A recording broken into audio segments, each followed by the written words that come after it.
ఇంగ్లాండ్తో 4వ టీ20లో భారత్ పేసర్ హర్షిత్ రాణా అరంగేట్రం అనూహ్యంగా జరిగింది. బౌన్సర్ దెబ్బకు శివం దూబే ఇబ్బంది పడగా కంకషన్ సబ్స్టిట్యూట్ ప్లేయర్గా ఎంట్రీ ఇచ్చాడు. ఎంట్రీ ఇవ్వడమే కాదు, ఫీల్డింగ్లో కీలకమైన బట్లర్ క్యాచ్ను అందుకున్నాడు. తర్వాత బౌలింగ్లోనూ అదరగొట్టి 3 కీలక వికెట్లతో మ్యాన్ ఆఫ్ ది మ్యాచ్గా నిలిచాడు. అతన్ని ఆడించడంపై దుమారం రేగిన ఓవరాల్గా భారత్ సిరీస్ విజయంలో కీలక పాత్ర పోషించాడు అతను.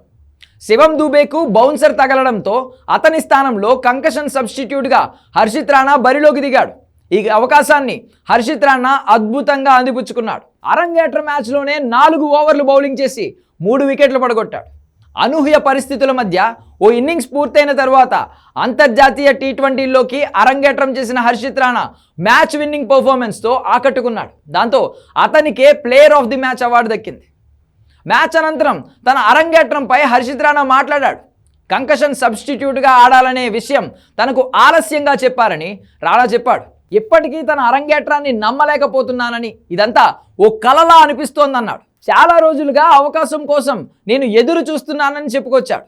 ఐపీఎల్లో తను మెరుగ్గా బౌలింగ్ చేశానని, అదే తరహాలోనూ ఇక్కడ రాణించానని హర్షిత్ రాణా వ్యాఖ్యానించాడు. ఇదిలా ఉంటే కంకషన్ సబ్స్టిట్యూట్గా అతడు తుది జట్టులోకి వచ్చిన తీరు విమర్శలకు దారితీసింది. దీంతో అతడితో పాటు టీమిండియాపై పలువురు విమర్శలు గుప్పిస్తున్నారు. కంకషన్ సబ్స్టిట్యూట్ విషయంలో సరైన విధానం పాటించలేదంటూ వ్యాఖ్యానిస్తున్నారు. విమర్శల విషయాన్ని పక్కన పెడితే హర్షిత్ రాణా మాత్రం వచ్చి రాగానే ఓ అరుదైన రికార్డును తన ఖాతాలో వేసుకుని ప్రపంచంలోనే తొలి ప్లేయర్గా చరిత్ర సృష్టించాడు.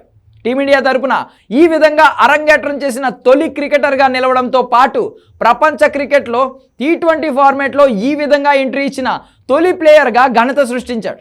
ఇప్పటి వరకు టెస్ట్ వన్డే ఫార్మేట్లోనే కంకషన్ సబ్స్టిట్యూట్గా ప్లేయర్లు అరంగేట్రం చేశారు. ఇప్పుడు టీ20 ఫార్మేట్లోనూ హర్షిత్ రాణా కంకషన్ సబ్స్టిట్యూట్గా అరంగేట్రం చేయడంతో అన్ని ఫార్మేట్లలోనూ కలిపి ఈ విధంగా అరంగేట్రం చేసిన 7వ క్రికెటర్గా ఇతను నిలిచాడు.